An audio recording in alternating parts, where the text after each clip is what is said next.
Welcome to the channel, I'm Sam the Ashen. The game you see before you is Moonstone Island. It came out about 5 months ago and hasn't gotten a ton of attention, but the reviews are very positive. The best description I can give this game is a mix of Pokemon and Stardew Valley.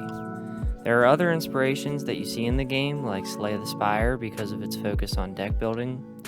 Moonstone Island is a creature collecting, deck building, village building and designing, building relationships with other characters while exploring different islands to find better creatures and materials, maybe some new locations to build a base, and returning home at the end of the day with hopes to explore further tomorrow. The creature collecting part of the game is really well done. There's a lot of variety. There are different types that have different strengths and weaknesses. The designs of the creatures are charming, and really the whole design and style of the game is charming and cozy. Being able to build up your house and farm from nothing is probably going to be slow for most people, I would say, but it is really satisfying. The game gives you a lot to work with in the sim side of things. One downside for some people will be the slower pace of the game. This should give you a pretty good idea of how fast things seem to go. I'm sure for some people that enjoy this genre, a slow pace isn't actually bad. It's probably relaxing and a nice change of pace. A solid chunk of your time will be spent battling, which luckily is really fun to do, and there is a speed up option that makes everything faster, which really helps the pace of the game in general. Another key part of the game that ties into the exploring, the creature collecting, and getting better materials is exploring dungeons throughout the islands.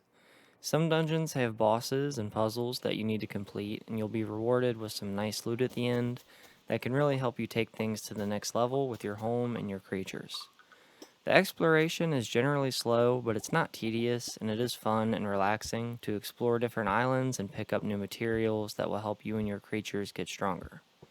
Just like in Stardew Valley, there's a sell box that you can put away any of your unwanted items to sell for some much needed gold. While you're collecting resources, you can also stumble into a random dungeon. It's a great place to get important materials like iron and gives you a chance to find some rare creatures to catch, along with some loot crates scattered along in the dungeon.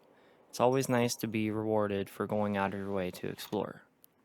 There are a bunch of different characters to interact with, and a lot of them are worthwhile gameplay-wise. I know I've seen some people complain that the characters feel a little stale, but I don't think they're that bad. The character designs are good, and the dialogue doesn't feel too cheesy or unrealistic. A lot of the characters have good incentives to get on their good side, like giving you a discount at their store, or a new crafting recipe, or if you're wanting to just dive into the whole dating world of Moonstone Island. You will be tempted to pick skinny dipping on your first date probably, but I wouldn't recommend it. Farah didn't seem to go for it. Might just be me. There's a lot of customization as far as characters and creatures go. Your character has their own skill tree with 6 different categories and a bunch of skills to unlock depending on what you want to focus on. When you're leveling up your creatures, there's different stats to upgrade and different cards to add to your deck, which allows for a wild variety of builds.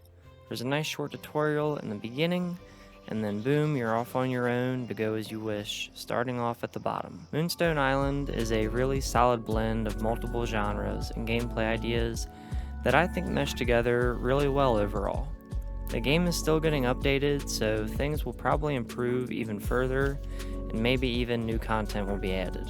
It's $20 on Steam, which I think is a fair price, and at the end of the day, if you enjoyed games like Pokemon or Stardew Valley, I'm confident that you'll find this game worthwhile. If you don't enjoy these games, Moonstone Island probably isn't for you. Or maybe if you've never tried a game like these, then it isn't a bad place to start either. I appreciate you watching the video and sticking around to the end. If you enjoyed the video, leaving a like and a comment truly does help me out a ton. Every person counts.